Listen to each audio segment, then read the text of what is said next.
Okay, lesson 1-2. As you already saw in the notes, there is a lot of material here. Okay, we go over a lot of topics. So it's going to take us, I almost would venture to say, close to a week to get through lesson 1.2. Functions and their properties. Now, today, a decent amount of old news, just maybe a new twist on it. Functions, domain, and range. All topics you've heard, just some of them may be a slight different twist. So, function. By definition up here, a function from a set D to a set R is a rule that assigns each element in D to a unique element in R. Notice what it says in parentheses. That's probably what you remember. How do we determine if something is a function or not? It says the values in D cannot repeat. Your x values cannot repeat, yes? Okay, so one x value can only be mapped or paired up with one y value. It cannot go to two unique y values. Okay, so that is function. Again, you guys have been dealing with that type of function at least since Algebra 1. I don't even know, maybe even pre-algebra, but at least Algebra 1. Domain, they're referring to domain as D, but domain are the x's. R, range, are the y values. Okay. If you're looking at a list of ordered pairs to determine if it's a function, just look and see if your x's repeat, right? What about if we're looking at a graph? We had the test called the vertical line test. The vertical line test is pretty easy, right? You get a graph, you draw that vertical line. If it touches the graph in more than one spot, it fails the vertical line test. So notice what it says right here. The easiest way to check and see if something is a function, a vertical line test. A vertical line can only cross the function in one place. Okay, that's old news. Now, when we talk about domain, and some of this stuff, we'll see how far we get. We may be talking on Monday. But when we talk about domain, again, remember we're talking about the x values, yes? Which axis is our x-axis? X-axis, right? The horizontal one. I'm holding up my arm horizontally. So when we talk about domain, we're going to do more, and this is probably newer in pre-calc, is that we're going to look at, okay, how far do my values go on the x-axis? Okay, that's what we're going to talk about with domain more here. Now, a couple of things. First of all, notice all polynomials have infinite domains. When we talk about a polynomial, for instance, these parabolas we've been graphing.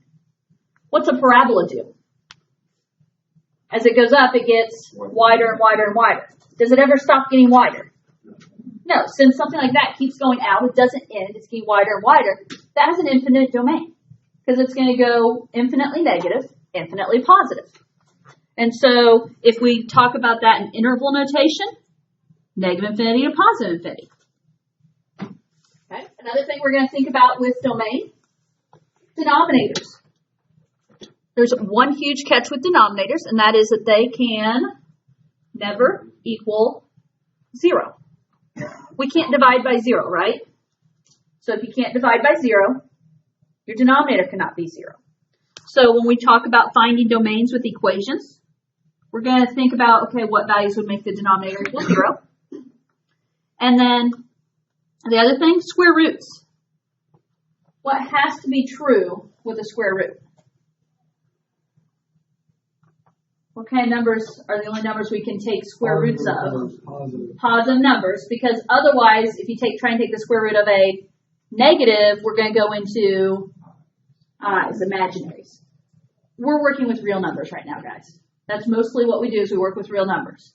So unless we're in a situation where we're specifically dealing with the imaginary unit in i's, you see the square root of a negative, it's either no solution or you made a mistake, depending on the situation.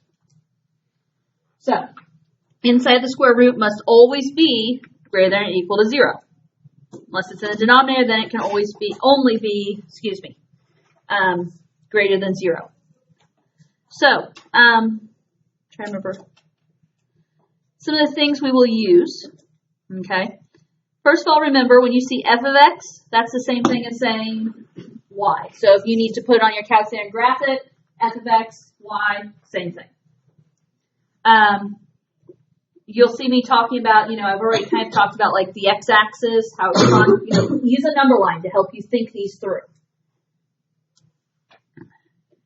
If we put something where something is not equal to something, we'll talk about there's a hole there, and that will happen like if the denominator equals 0. And then, as I said, we're going to be using interval notation.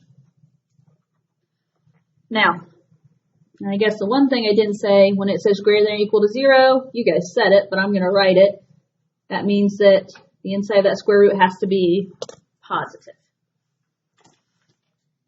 Okay, let's at least talk about example 1 here. Is y equals x squared a function? Okay, Ross, you say yes. What is your reasoning for yes? Well, I know that just makes around. Okay, this is a graph you know. You can visualize the graph. And if we can visualize the graph, does that help us? Yes. Okay, so that's a valid answer. Okay, when we start talking about functions, if you know what that graph looks like, you don't have to worry about anything else.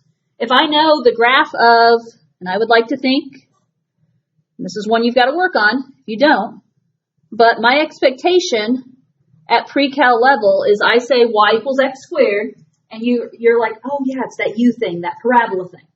That's my basic expectation here, is that you know those basics. And so even without an xy chart, I know y equals x squared is that parabola. It goes through 0, 0, and looks like that. And so he said it is a function because it's going to pass the vertical line test, right? I draw a vertical line, it only crosses once. I draw a vertical line here, it only crosses once. Any vertical line I draw is at most going to cross once. Now, do you always know what a graph looks like? No. And that's fine. I don't expect you to always know what the graph looks like. Now, if Ross wouldn't have known what that graph looks like, what are you guys supposed to have with you in class? Graphing calculator. Could that be helpful? Yeah, that could be helpful to get you an idea. Now, what if we're doing this without the graphing calculator and you don't know what the graph looks like? Could we think about some xy values? That would be the other option here, is to think about some xy values. And as you think about that, so if I put in 0, you put in 0 as your input, what's your output? 0, yes? 0 squared is 0. What if I put in 1? 1. Is there any other answer I could get when I put in 1? No, that x only goes with one other y. What if I put in 2? 4. Okay. What if I put in negative 1? Negative 1 squared is positive 1. What if I put in negative 2 squared? 4. I've got some repeating y values. Does that matter? No. Okay. Unless you can come up with some x value that's somehow going to give me 2 different y values, this is going to work as a function. This falls into the polynomial category here. So, all of this discussion to say, yes, this is a function.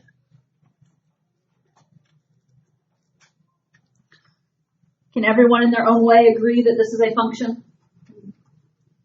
Okay, could you agree? Could you do that on your own? That's the thing to think about here. Okay, we can get example 2 done, and then that should be a perfect ending. Example 2. Which of the following is not, notice the word not, a function? Shively? The third one is vertical line test fails. Okay, vertical line test. You got 3 beautiful graphs.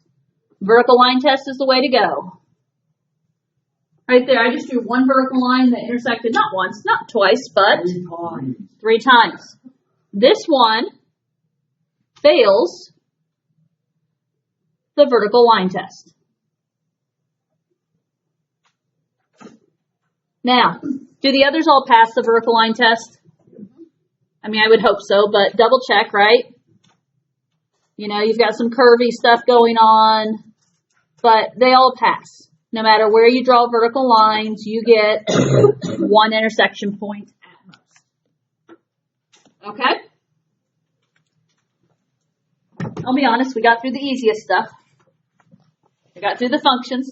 We'll talk about domain and range on Monday. Those are the parts that are a little bit more time consuming. So, homework that goes with this will be assigned Monday, due Tuesday. You can look at the homework, but there's only 10 questions. There's probably only at most like 2 or 3 that even ask about functions. Most of them are probably domain and range, so probably not a whole lot to look at yet.